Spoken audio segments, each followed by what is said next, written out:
Welcome to the Lucas Rockwood Show. I am a yoga teacher, a trainer, a nutritional coach, a serial entrepreneur, and a father. But first and foremost, I'm a student. I love learning. This show is all about scratching my own itch to learn. I go out and find people doing interesting things, writers, researchers, medical doctors, yoga teachers, and I bring their best research, their best teaching to you, hopefully to improve your life. On today's show, we are talking about communication and relationships. There's this quote that goes, "The quality of your life is determined by the quality of your relationships." I never really thought that to be true, but the past few years, I really have embraced that fully.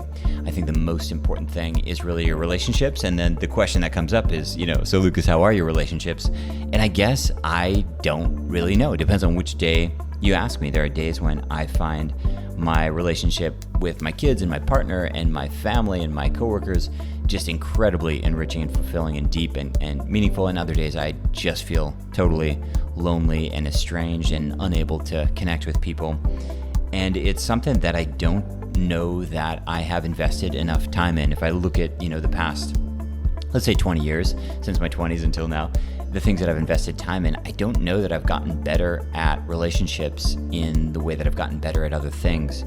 And I think it's a big mistake. So I've been trying to get better. I've been trying to learn how to have better relationships, not more relationships, but better relationships, deeper and more meaningful relationships with my immediate family and all of the people who are involved with me in my life. And it's been pretty challenging. And part of that journey I've been taking with you guys on this podcast. I hope you find it helpful. We'll be talking about specifically communication in couples on this week's show. I have a couple of asks of you. Number one, if you enjoy this show, simple way you can support me is take a screenshot when you're listening on your phone and post it to Instagram stories or your Instagram feed and tag me.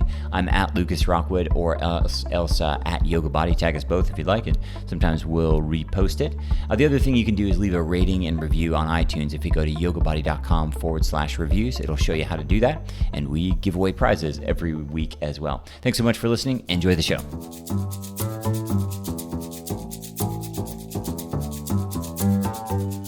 So hello and welcome to the show. Today's show is called Communication and Relationships. I am joined here with Sonya Jensen. Sonya is a marriage counselor, a premarital counselor, a relationship coach, and a breakup recovery counselor. With growing self-counseling and coaching, her practice, positive approach helps couples to succeed and individuals create positive changes in their lives. Sonya, welcome to the show.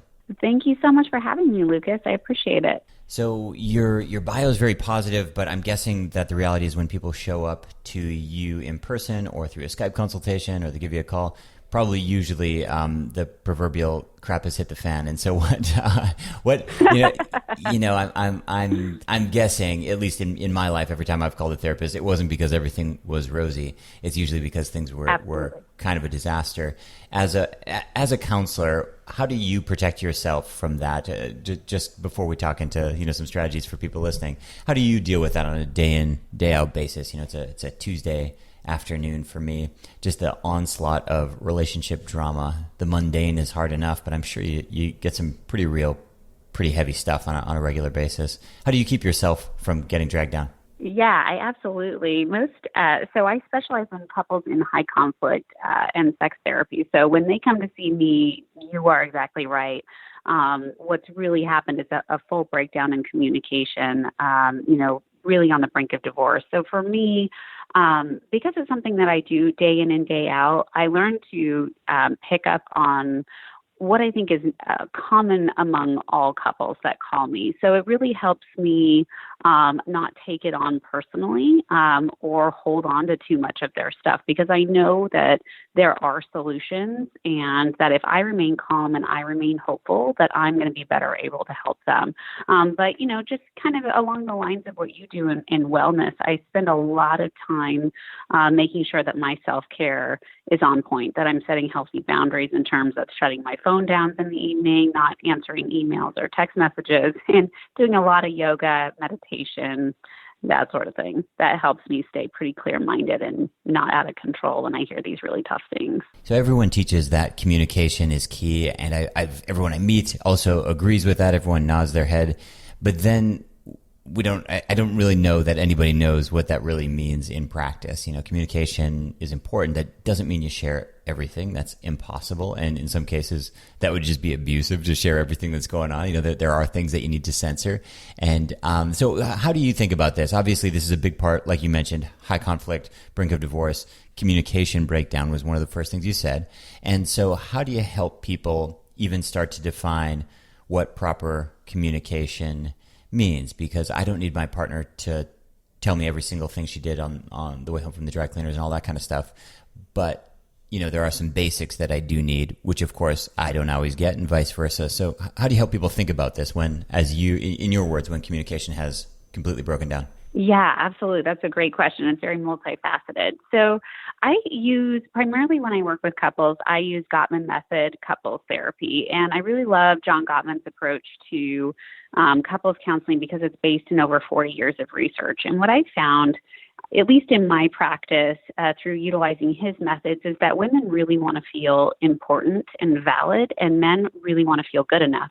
And so when a woman doesn't feel like she's being seen, she's being heard, or understood, she becomes what we would call a nag, right? She'll look for more and more validation. She'll get more. She will look for any attempt to try to gain her partner's attention. But what that looks like, I found, to a man, is that you're telling me I'm not good enough. You're telling me I'm not doing something right, but you're not telling me how to change it. And so it gets into this nasty, vicious cycle where all we hear is that you don't find me important, or you don't think I'm good enough. And so it's really teaching couples to slow down and start to be curious about each other. We often go right into problem solving, and we're not really hearing each other. We're just assuming that our partner doesn't know what to do. So we generally do the quick fix of, oh, don't think of it like that, or have you thought about this, instead of really just validating and acknowledging, God, that really sucks. Sounds like it's been a tough day, or, oh, I'm so excited for you, and using affirmation, acknowledgement, and empathy and question asking, as opposed to going right in and jumping through assumptions and problem solving. That's a big one. And one thing that I struggle with a lot is there's all these memes online. I think entitlement is an all-time high just in humanity. And, people say, you are good enough. Don't let anyone tell you you're not.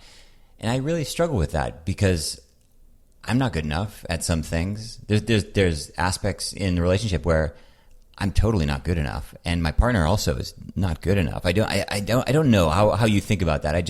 I see this a lot. I need somebody who accepts me for who I am, and that I'm good enough. I'm already whole. I'm already good. Maybe you're not. Like, maybe you're broken. I certainly am broken in some areas. And I don't think this assumption that somebody needs to accept me. I don't know. I really struggle with this because I hear this a lot. This, you are enough. Don't let anybody tell you you're not. Maybe you're not enough. Maybe the way you talk to someone is just like horrible, and maybe that isn't enough. So how do you help people think about this? Kind of getting over the Pollyanna sort of everything's rosy, I love you forever thing you'll find on social media, and the reality of, hey, this is super dysfunctional. The way that you act, the way that you behave. Right. Oh, 100%. I would agree with you on that. I mean, I think we bring our pieces of ourselves into a relationship, right? We're trying to make two halves make a whole, and usually we're not a full half. But what I would say to that is the shame response is really high in couples relationships, especially when most couples wait about 6 years after the onset of issues to contact a counselor. That's what our research tells us. So these cycles and breakdowns of communication have been going on for a really long time. And what we do is we tend to look at our partner as the enemy. Instead of seeing our partner as this person that we love, our brain has identified them as a threat. So every time we go into dialogue or communication, we are on opposing ends of things. Well, really what we have to see is the communication style is the mistress in the relationship. Our partner isn't necessarily 100% of the problem, and neither am I. It's how we're communicating and not really doing it effectively. But I would definitely agree with you on the fact that once the communication breakdown starts to cascade, we both get on separate ends where we're guarding and protecting ourselves, and therefore we're not reaching out and being very loving to our partner. So there is a lot of work on both ends to do, but I feel like when people feel heard, they hear better. And so a lot of what I do, I call myself like a communication choreographer. I really teach people to slow down and listen, and I make them like repeat back, okay, so I heard you say this, to show an effort instead of saying, okay, I hear you, but do you really hear me? Show that you've heard them by repeating back or giving some sense of like a breakdown of what you heard your partner say so that they can say, actually, I didn't mean it like that. Or when I said this, I didn't use that word. And then we're really getting into the curiosity sort of thing. And in one of the tools of the Gottman method, we teach, there's a speaker and a listener. And it sounds very formal, but when the speaker is speaking, the listener is simply trying to validate and understand, even taking notes and writing down the emotional response, the facts. And then I really get people to say, what do you need? We always tend to focus on what our partner's not giving us instead of dreaming about what we really want. In certain cases, you'll hear women be like, get off your phone. I hate you're always on your phone. You don't find me important. You don't spend time with me. But what the positive need under that is, I really want your undivided attention for 15 minutes. Just give me some eye contact and look at me. And it comes off much different when you talk about it in terms of positive needs as opposed to what you're not getting. That helps reduce defensiveness. When people talk about a good couple, they'll often say like they're on the same page or we're on the same page.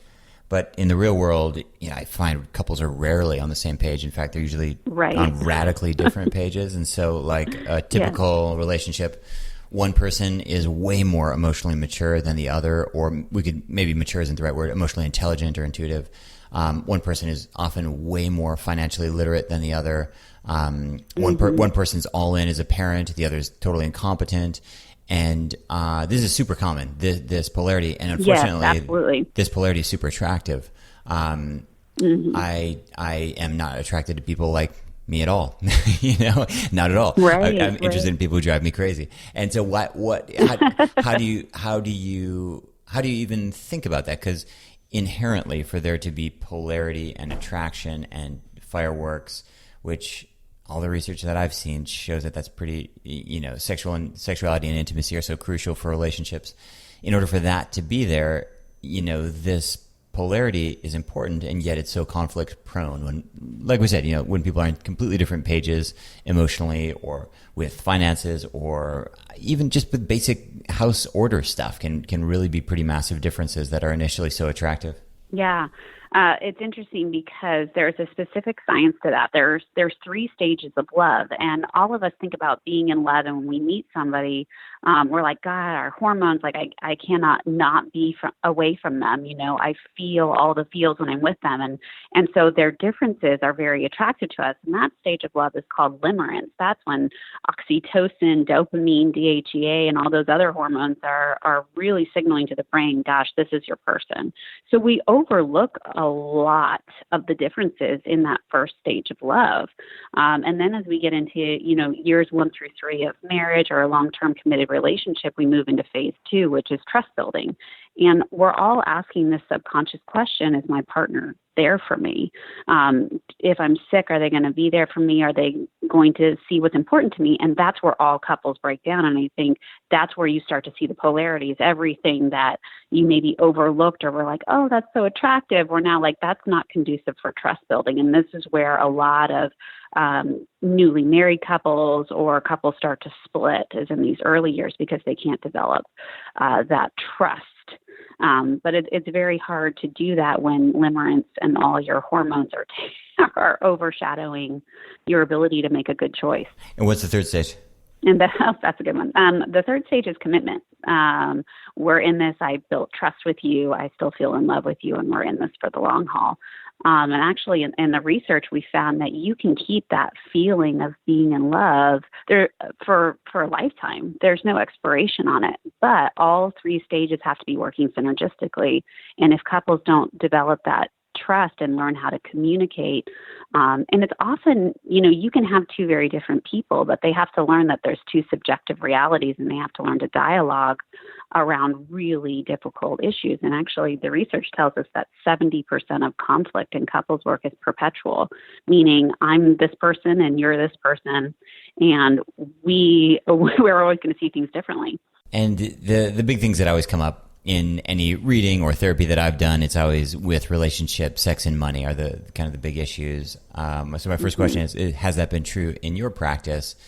And if that's true, it just seems like so challenging if it's not working. Because I mean, the obvious thing is have more sex, have more money. Well, wouldn't that be great, right? It just seems like right. it just seems like yes, that would solve it. But like, what's the how-to? It just seems like, you know, the valley between where you are and the peak of the mountain where you're trying to get to is so vastly different in so many cases. Or even more often, people will be on the same page for a certain amount of years and then completely off. And I don't know. I don't see many people making it through those phases where the sex or the money disappears for a certain period of time, whether it's, you know, just after having children, maybe libido drops, or maybe it's a financial hardship or a bankruptcy or whatever it is. Many people don't make it through that valley. So I'm guessing that's sort of like the phase 2 that you were talking about now. Yes, 100%. What I will tell you I found to be true is that people will call me specifically for emotional disengagement.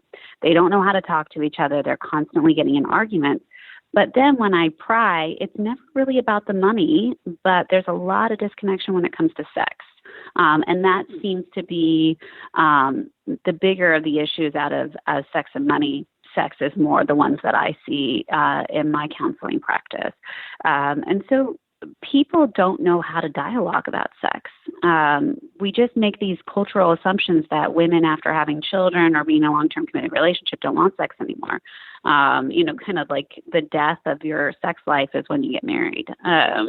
And there's a lot of assumptions that take place, and then men often become resigned because there's children there, and so then there's high porn usage and whatnot. And when I ask couples, do you really talk about sex? They say no. And in the research, it shows the couples who talk about sex have more sex. But usually they're so tired from fighting all the time and the lack of emotional connection that they look for comfort in other areas. And that's often why we get involved in emotional affairs, is because of disconnection. We look for people to start meeting those needs. And what do you define as an emotional affair? Having where you're sharing intimate information about your life with somebody else. You're depending on them to affirm you, to validate you. You know, oftentimes most people don't wake up and say, I'm going to go cheat on my partner. But they slowly start to feel the day-to-day grind wear on their relationship. But so-and-so at work is so attentive to me. They ask me questions. They seem to really care about what's important to me. And that spirals into, I build this trust bond with you. This person's going to be there for me. And we start negatively comparing our partner to that person or to what it would be like to be alone. And then that's the start of a long cascade that leads into the demise of a relationship. And what is the affair? What is the betrayal aspect of that? From 30,000 feet, that doesn't necessarily sound like a bad behavior pattern, but obviously it opens up a Pandora's box. But what is the betrayal aspect there? That's relative to the relationship. Some women will say, I work with a lot of women that feel that their partner using porn is betrayal. In the betrayal aspect, when it comes to emotional connection, it feels like you're giving a part of yourself to somebody else that you're withholding from me. And I feel like you trust them more, that you think about them more, they're more top of mind. And that's, so usually people catch it early on if they really don't want to lead into a sexual affair, and people can recover from emotional affairs, I believe, much better than sexual affairs. But, John Gottman calls it a 24-step, cascade process. Once I start negatively comparing my partner and thinking he'd be better off to be alone, or I get my needs met elsewhere, we're already detaching from the relationship and not relying on our partner. And there's a lot of betrayal that can happen there as a result. What about, this idea that only the paranoid survive? This is something that people talk about in business a lot. And in my business life, it's really important to be paranoid. Always, yes. Are we going to Yes. make payroll? What if this team member leaves? What if the taxes change? What if import laws change? All this stuff, it has radical implications on me and dozens of families, and it's a really unpleasant state. But it's very important for me to be paranoid all the time, and I worry that I take a lot of that same sort of triage, conflict avoidance into my relationships. But I guess what I'm saying is it's really tough not to compare and not to run yourself through the worst case scenario. Something bad happens, a situation happens, you run through it. If I was not in this situation, if I was not in this relationship, if I was in a different relationship, what would this look like? Like just gameplay it out, map it out. Is that unhealthy? Is that not a stage 3? Is that not is that a sign that you're not fully committed, or how would you contextualize that? Yeah, fantastic question. The way I contextualize that is through attachment styles. There's 3 main attachment styles, which is secure attachment, anxious attachment, and avoidant attachment. Somebody with secure attachment has a lot of trust buildup and a lot of what we call love mapping, which is that high level of friendship. Like we really connect on a lot of things. I know that with any need, I can bring it up to you. Then there's anxious attachment, where I'm always ready for the other shoe to drop. Like somebody's always going to leave me, and I need to do everything I can to be hypervigilant and aware of what's happening in my relationship and fix it first. Right. So we focus on the things that we feel threaten the relationship. And that sounds like a lot of what you're talking about in terms of romantic love.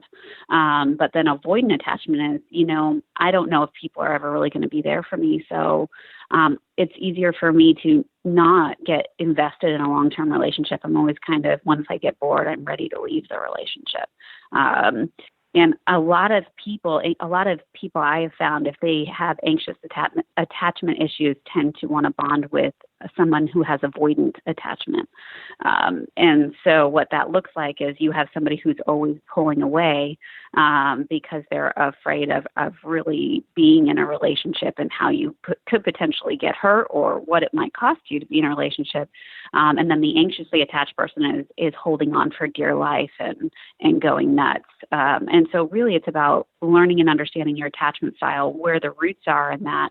And either if you choose to stay with your partner, working with a clinician to heal those attachment styles and get to secure attachment, or sometimes it means leaving the relationship. And do people get better at relationships? Like on par, on average, do people get better? And what I mean by that is if you meet a 24-year-old newly married young couple, is your assumption they're going to be less good than the third marriage 65-year-old? Like, are there any consistencies that you find, or is it just kind of all over the board? It's funny. It all comes down to a couple's determination and commitment to continue to investing in their relationship. I have worked with couples that are in their 60s and they've been together, since their 20s, and they just don't have any time for each other. They don't go and seek any support or help. Like the first time they've ever reached out to a counselor was me, and that's, 35 years into their marriage. Whereas you have a 24-year-old couple and millennials there's a lot more millennial couples seeking counseling early on. And so as they're learning and growing and investing, they could have an overall healthier long-term relationship than the couple that have been together for 35 years. I've done a bunch of therapy myself in recent years, done couples therapy, individual therapy, taking my kids to therapy, the whole thing. I've become, I wouldn't say I'm into it. I'm not, it's not fun, but it's good for me. It's like, I don't know, eating spinach or something like this. But usually, at least my limited life experience has been that with couples, one person's into it and the other's not. And somebody's sort of dug their heels in the ground and says, we're doing this. I need this for us. And so again, you just have, like we talked about before, there's so many times you're just not on the same page, and something as crucial as like talking about and kind of gaming out what you're actually building. How do you deal with that when, from my understanding too, this is why a lot of therapists don't like to work with couples, is they don't like this, where they actually have one client and then they have another one who's just a nemesis. And so how do you think about this in terms, how do you handle it when one person is clearly there only in body, not in person? Right. Absolutely. You are so right on that. So many clinicians are afraid of working with couples because working with couples is completely different than working with individuals. And you have two individuals in the room that need individual counseling at the same time that they need to work on their relationship. So it's it's a dance for sure. I love it because it's like putting the pieces of the puzzle together. But when it comes to getting a partner who is not fully invested in the counseling process to become invested, the method that I usually go from is it's usually the man that doesn't want to be there, interestingly enough, but I've also seen it, from the woman's perspective as well. But they're either exhausted in the relationship, they feel like they're going to be pointed out as the identified problem, And so in my first session with all people, I say, the goal in this is not for me to choose sides. The goal for me is to teach you to how to learn about yourselves and each other. And so I do what's called an oral history interview, where I really get the story of us. I want to hear how you talk about your relationship, how you feel about the different transitions in the relationship. And then I do 2 individual sessions, one with each partner. And that's where I really try to build relationship with each of them. I will affirm them. I will tell them, gosh, it sounds like that's been so difficult for you. And I really try to get the buy-in of that detached partner, and to help them understand, like, gosh, this isn't just you. It isn't just her. It sounds like this has been really stressful for both of you. And helping them see. And then the third assessment, I get them all together and I lay out a treatment plan using what we call the Sound Relationship House, which is a part of the Gottman Method therapy. And it showcases the different levels of a house where couples get stuck in. So it's not focusing on you're right and you're wrong, but focusing on, let's look at the relationship as a whole. This is where you two really have strengths, and this is where the growth areas are. And it pulls it away from identifying any one person as the problem and looking at the relationship and giving them hope that there's a structured way to look at this, and there's a goal and there's a plan, and we'll get there. And a lot of, I find by the time I get to that part of the assessment process, when we're going over the treatment plan, I feel a lot of buy-in from those couples, from that person that's not really there. They seem to be more engaged in it. But I will tell you, it does happen where they stay disengaged because they really don't want to be in the relationship. Usually if I get to that third, session, and I don't see any spark or any kind of commitment on their part, I'm just really honest with them and saying, for this to work, you both have to be in it. And if you're not, that's okay, but I don't want to waste your time and I don't want to waste my time. And then I give them their options. And sometimes that'll bring a disengaged partner back in, like, no, I really do want this relationship. So I lay it out pretty clearly, like, this is what we're looking at. And I'm very honest, because there's no point in wasting anybody's time or money. If you have a disengaged partner, it's just not going to work. I guess everyone has needs, and everyone has, they want their needs to be fulfilled. I guess it's really hard to parse out, like, which needs are must and which needs are not. And I think the ones that are must for people that maybe sometimes they put on the back burner are things like sex and communication and the need to go to therapy, the need to communicate and talk through things. But how do you help people think, kind of list out needs and get clear on what is a make or break? I guess it's a scary declaration too when you're in a relationship and you say, this is an absolute must for me, because there's always the chance that the other person will just say no, or just can't offer you what you need. And so how do you help people think about what their needs are and contextualize them in a realistic and basic human needs? Meaning, I know a lot of people who are in sexless marriages, and for me, I just think that doesn't work. Like that sounds awful. Yeah, it's just, for me, it's just like, by the definition of it, it's just not working anymore. That it's just you got to fix that, or that's not working. But in their mind, for whatever reason, they've been able to justify that or contextualize it or something. And I guess I worry that maybe I don't have any issues there, but I'm sure I have issues in other places where I'm making excuses for really radical things that are basic needs that I'm not meeting for my partner and she's not meeting for me. And I'm just curious how you help people think about what, musts and, scary kind of ultimatum talks. Oh, absolutely. So what I found in terms of needs, I think it goes back to the fact that we don't really know what we need. And this is a common conversation that I have with people. They never sit and ask themselves, what do I need in this moment? They can only focus on what they are not getting. And so it's really, it can take a lot of finesse and a lot of progress. I have a card deck that I use, and actually there's a free app on your phone called the Gottman Card Decks. And one of the card decks in there is called Expressing Needs. And so I will pull out the card decks and I will give a stack to each person in the room. And I'll say, just look through it and say, what? They're all stated in a positive manner. Like, I need to be able to relax and refresh myself at the end of the day, or I need you to initiate sex, or I need us to have more time looking at each other without distraction.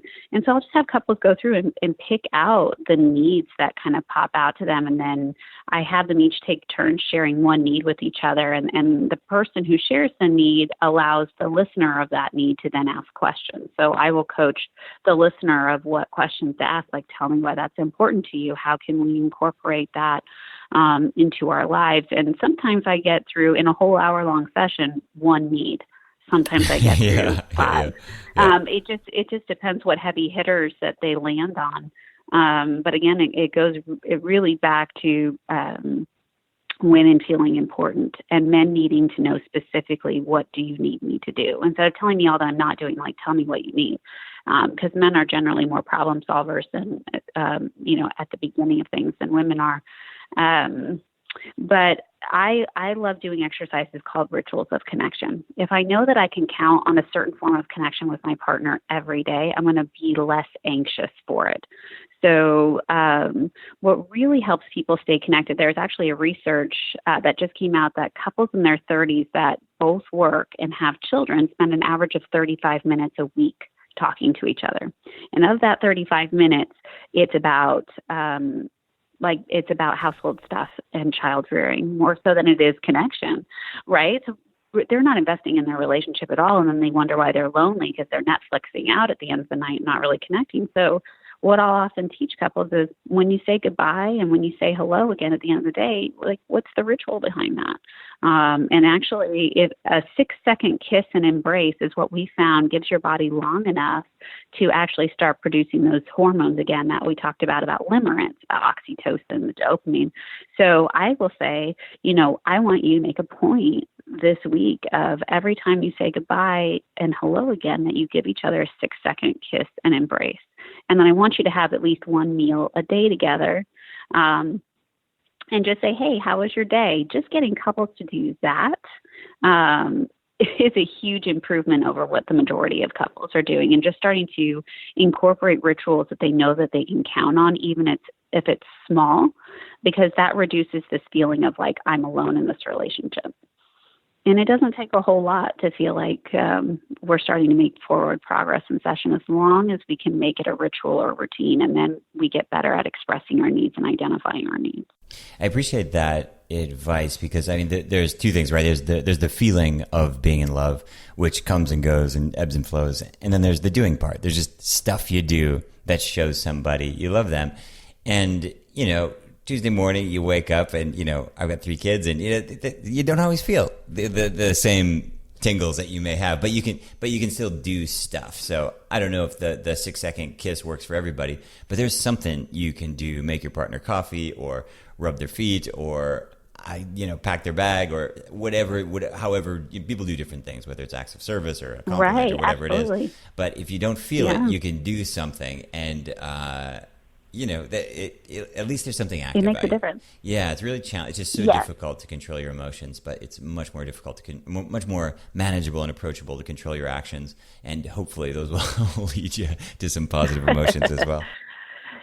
Well, and I think people think when they go to a therapist that they're going to get a bunch of homework where they have to add to their already busy schedule. It's like, we don't have time to fit in an hour of staring into each other's eyes and talking about our homework. Like, we just don't. And so, I work with a lot of high-level professionals that, they're working 60, 80-hour work weeks. They have kids, you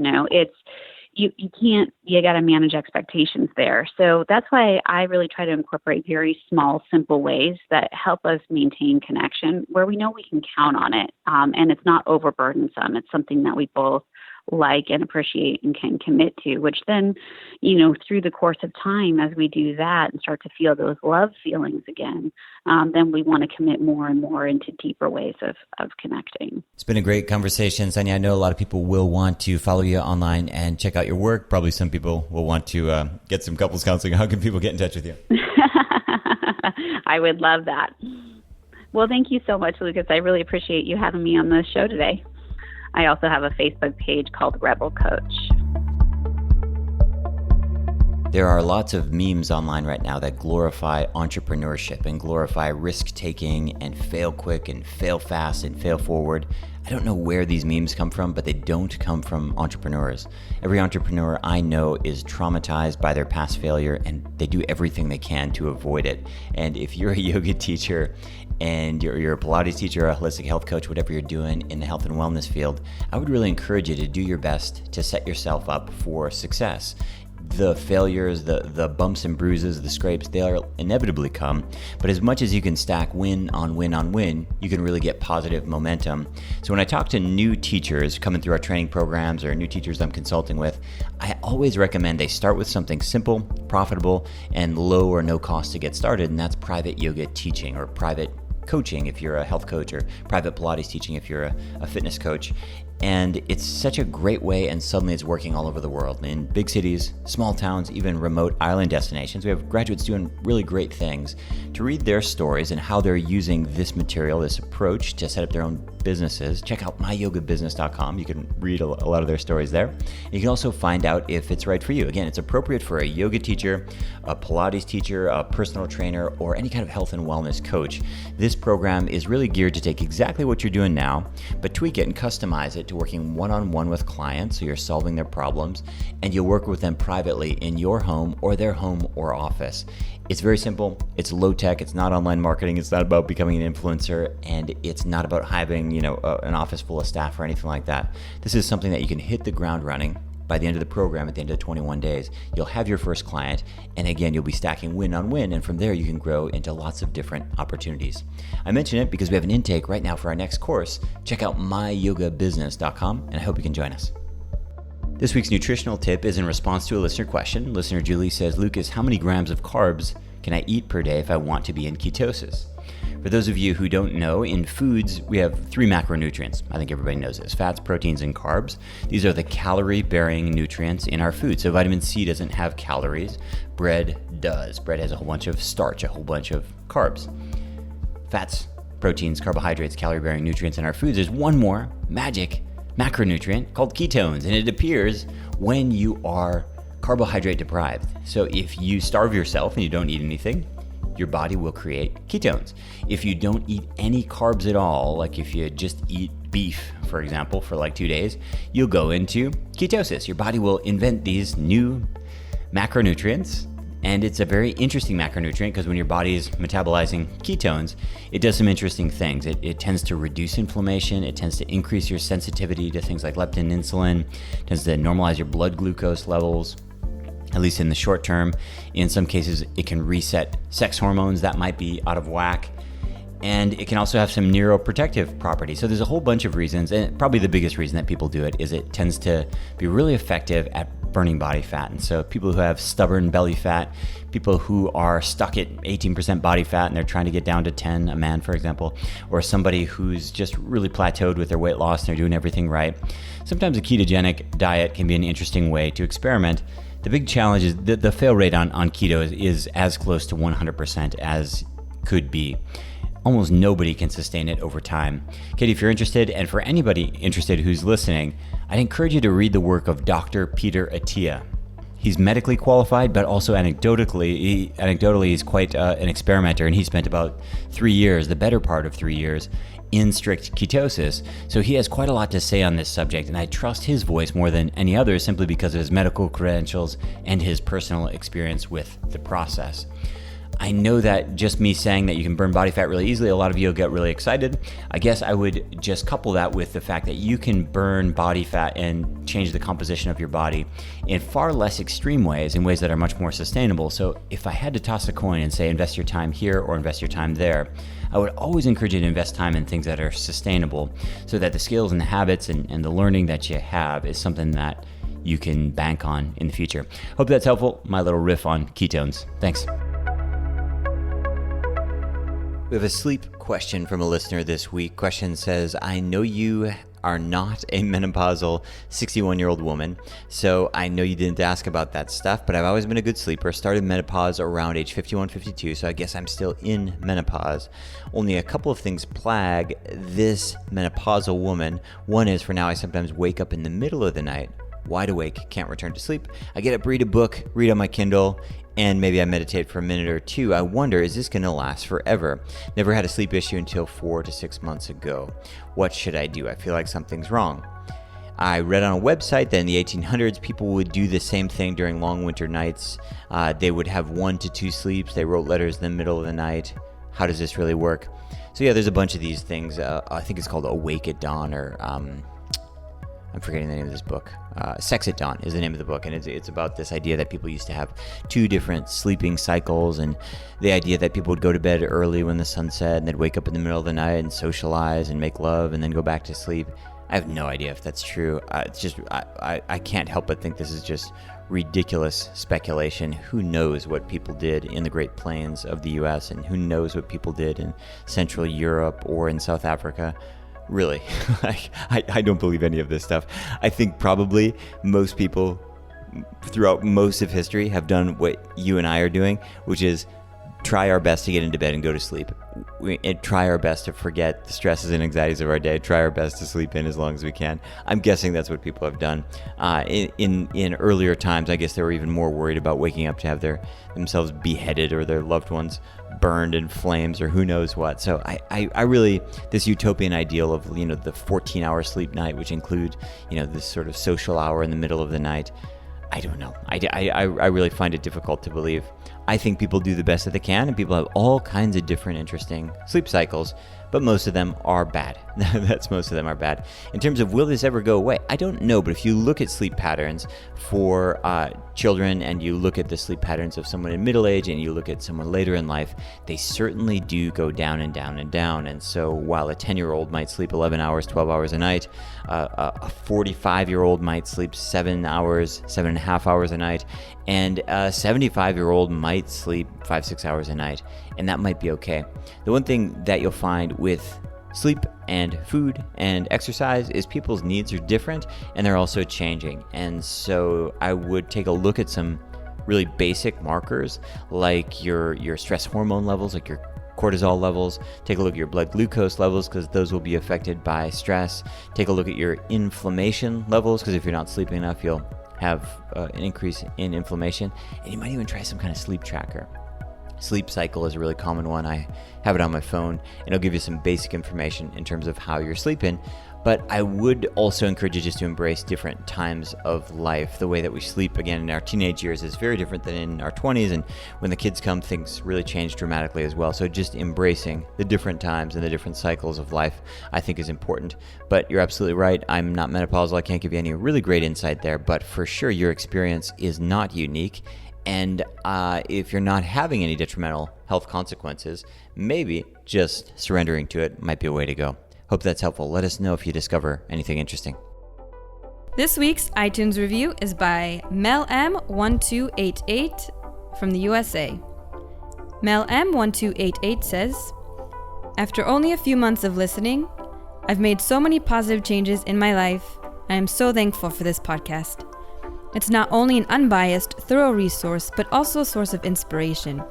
Lucas is an incredible host.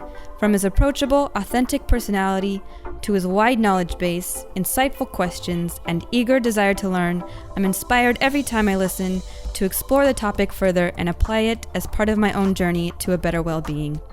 Great format, easy to listen to, and highly recommended for anyone who wants to learn, explore, and improve their quality of life. Thank you, Lucas, for sharing your gift with us." Mel M1288, you have won the Yoga Trapeze. Email us at podcast@yogabody.com and we will ship it to you. If you're a regular Yoga Talk Show listener, you'll definitely want to get on my email list. Go to yogabody.com/sign me up. When you enter your email address there, we always have free giveaways every month. Yoga straps, water bottles, discounts in our shop, and all kinds of other things. When you sign up at yogabody.com/sign me up, I'll send you just one email a week with updates about the show, special offers, new courses, and valuable information that I think you'll find useful. So go to yogabody.com/sign me up to claim your free prize now.